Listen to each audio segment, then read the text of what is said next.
Hello everyone, this is Phantom Rider here, and today I have another Teenage Mutant Ninja Turtles fanfiction. So I had just recently written this one around 4 days ago on DeviantArt, and I am really proud of this one actually, because I had recently seen the movie Coraline about around the beginning of November. And I thoroughly enjoyed it, and I had an idea in my head for a while to make a fan fiction around Coraline. So I decided to combine a Teenage Mutant Ninja Turtle fan fiction with Coraline. And this is going to be a Leonardo X reader, and this is going to be the 2012 version, but you, if you want, can interpret it as any version you want. And the title is Movies and Dolls. And I haven't even done a Leo X reader, which is in a while, which is why I've decided to combine these ideas together, and I figured he could use a little bit more floor time. So I hope you guys enjoy. You were laying on your bed playing one of your favorite Ultima games, Mystic Messenger. By the way, if you haven't gotten that game, check it out. When you got a text from Leo. Hey, your name? You up from your nap? Yeah. What's the word, hummingbird? Lol. You're so cute. I was hoping we could have a movie night tonight. Just the two of us. I don't see why not. How's about 8:30? Sure. I found this movie from the sewers, and I figured it'd be right up your alley since it's a pretty creepy movie. Alright, see you then, my handsome prince. You too, my lovely angel. And by the way, that's a reference to me. You just don't get it. Maybe someday you will. So for the rest of the day, we're getting ready for the movie night. You and Leo had spent, actually, around 3.5 months together now. And that story, and the story on how you two got together is pretty pathetic, at least in your mind. And let's start with the flashback.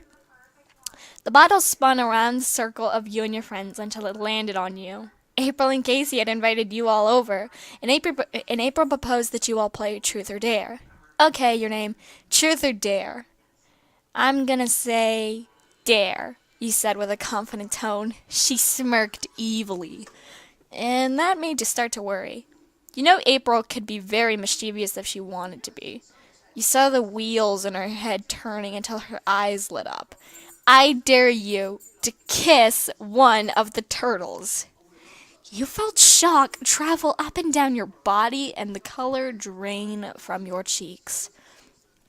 So this was a choice. The bittersweet, soft Raphael, the smart and kind Donatello, the goofy and adorable Michelangelo, or the brave and wise Leonardo. For you, at least, your heart and mind made the choice easily. With fear flooding your mind, you crawled towards them. They all looked at you with shocked yet curious looks on their faces. Except for Leo. He had a worried and almost hopeful look on his face. You sighed, jumped into Leo's arms, and forced your lips into his. You could hear April and Mikey laugh, Donnie and Casey cheer, and Raph gag. But none of that mattered at the moment. Leonardo was as stiff and still as a statue at first, but he slowly molded into the kiss. That's the end of the flashback. You put the last of the food onto the coffee table. You had one large bowl of popcorn, some plates of pizza, and some sodas. You had waited a couple minutes for Leo to show up until Leo tapped on the window with a smile. You opened the window and he crawled into your living room. So what movie did you bring? I brought this movie called Coraline. Donnie just said it was this movie about a girl named Coraline who manages to travel into another dimension. That's all he said. All right. Leo took the movie and popped it into your DVD player. I'm going to go ahead and avoid spoilers for you guys so that if you haven't seen the movie yet, the surprises aren't ruined. It's a good movie, by the way. After the movie, you both started cleaning up, and then Leo packed up and head back to the lair, but not before giving you a tender kiss goodbye. The next morning, you checked your phone, and there was a reminder that made your heart jump. Leonardo's birthday next week. You hadn't even gotten a present ready since you had been so busy with school. You quickly got dressed, packed up your purse with your wallet, phone, and a pair of brass knuckles just in case. You then jumped into your car and drove to the supermarket. And now for a time skip. As you walked down the aisles, you found a make-your-own doll kit. You looked up at it and physically stopped. It had different colored felts, including green, and different colored buttons, including deep blue. You felt me. You felt the biggest grin you've probably ever had. You grabbed the kit and sped to the checkout aisle. To top it all off, you found a Space Heroes Collector's DVD. You grabbed the DVD and slammed it and the kit onto the conveyor belt, startling the cashier in the process. You quickly swiped your credit card and paid for the 2 gifts. So, are these gifts for someone you know? You know it, dude. You then grabbed the bag and drove off to home. And now for another time skip. This is the last one, I promise. Leonardo's birthday had finally come. You showed up and put the presents on the table when Mikey came bolting into the lair. He'll be here any second. Donnie turned off all the lights and everyone began hiding. Leo walked into the lair, likely looking for the light switch, when the lights shot on and everyone sprung up, screaming, "Surprise!" Leo laughed out of shock. "Thanks, guys. This means a lot." After thanking and greeting everyone gathered around the kitchen table to open the presents. He slid the first box towards him. He looked confused, but he opened it up and smiled at the DVD.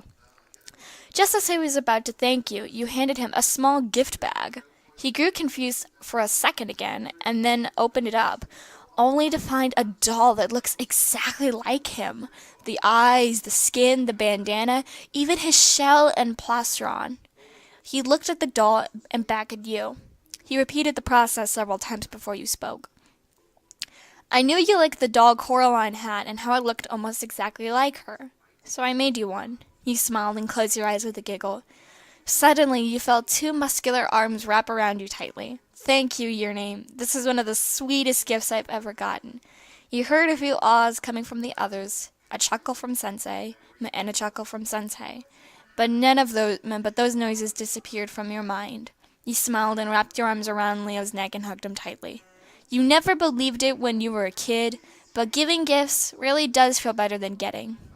Sometimes. The end. I had a lot of fun making this fanfic, actually, and I remember that in the notebook that I write my fanfictions in, it was around 7 pages long. Yet when I typed it up, it actually wasn't all that long. Maybe that's just the computer. But anyway, guys, I really hope you guys enjoyed this fanfiction. This is Fandom Writer here, and I will be seeing you all very soon. Bye-bye.